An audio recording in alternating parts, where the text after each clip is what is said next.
네, 우리 친구들 반갑습니다. 오늘도 하루키트 시간이 찾아왔습니다. 오늘 함께 나눌 말씀은요, 하박국 1장 1절에서 11절까지의 말씀입니다. 네, 오늘 말씀은요, 하박국 선지자가 하나님께 호소하는 그러한 내용이 담겨 있습니다. 이스라엘 백성들이 너무나도 하나님의 말씀에 따르지 않고 죄 속에 빠져 있으니까 하박국 선지자가 그 모습을 보면서 하나님께 이들을 빨리 벌하셔서 다시금 하나님께로 돌아오도록 해야 되는데 왜 일하시지 않으십니까? 그렇게 이제 호소를 합니다. 그러니까 이제 하나님께서 이후에 갈대아인을 사용하셔서 이스라엘에게 벌을 주려고 하십니다. 그래서 그런 내용이 담겨 있는데요. 오늘 말씀을 통해서 우리가 무엇을 배울 수 있을까요? 오늘 말씀 통해서는 하나님이 원하시는 방법과 때가 있다는 것을 우리가 볼 수 있을 것입니다.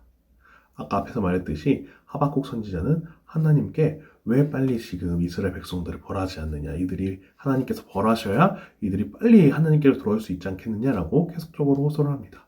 하지만요, 이제 하나님의 때는 정해져 있습니다. 우리는 알 수 없지만 하나님의 때는 다 정해져 있습니다. 이미 태초부터 하나님의 계획은 다 완성이 되어 있죠. 그렇기 때문에 하나님께서는 하나님이 생각하시기에 정말 적절한 때에 하나님께서 일하실 것입니다. 우리가 보았을 때는 왜 이렇게 빠르지 않냐, 늦냐, 아니면 혹은 왜 이렇게 빠르냐라고 생각을 할 수 있겠지만요, 그것이 바로 적절한 때입니다. 우리가 그것에 맞춰서 그래서 반응해야 하는 그런 모습이 필요하겠고요. 그리고 하나님은 하나님의 방법을 또 사용하십니다.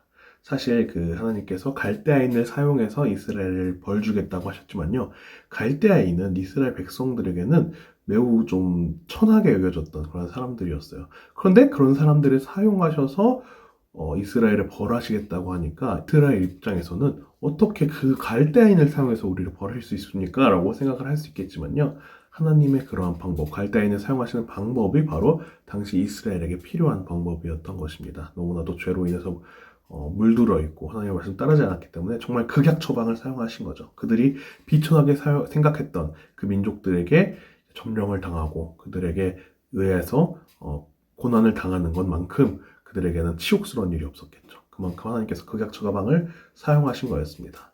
이렇듯 우리가 생각했을 때에는 왜 이렇게 하시는지, 왜 이러한 때를 사용하시는지 우리는 알 수 없어요. 하지만 그것이 우리의 생각을 뛰어넘어서 일하시는 하나님의 가장 적절하고 가장 완벽한 방법임을 우리가 기억해야 할 것 같아요. 그래서 우리가 이해하기 참 어렵고 힘들지라도 그것이 우리에게 가장 적절한 방법이고 때임을 우리가 기억하면서 하나님의 그 뜻에 순종하며 나갈 수 있는 그런 우리 모든 친구들이 되었으면 좋겠습니다. 그럼 기도하고 마무리할게요. 하나님 아버지 감사합니다. 오늘 말씀을 통해서 하나님의 일하심에 대해서 바라보게 됩니다. 주님, 우리의 생각으로는 이해할 수 없고 참 어려운 그런 모두 방법들과 때가 있을지도 모릅니다. 그러나 주님, 그것이 주님께서 택하신 우리의 가장 완벽하고 적절한 그런 방법과 때라는 것을 우리가 기억하고 항상 주님께서 우리에게 주시는 일들에 순종하며 나아갈 수 있는 그런 우리 모든 친구들이 될 수 있도록 주 영상 함께 해주옵소서. 감사합니다. 예수님의 이름으로 기도했습니다. 아멘.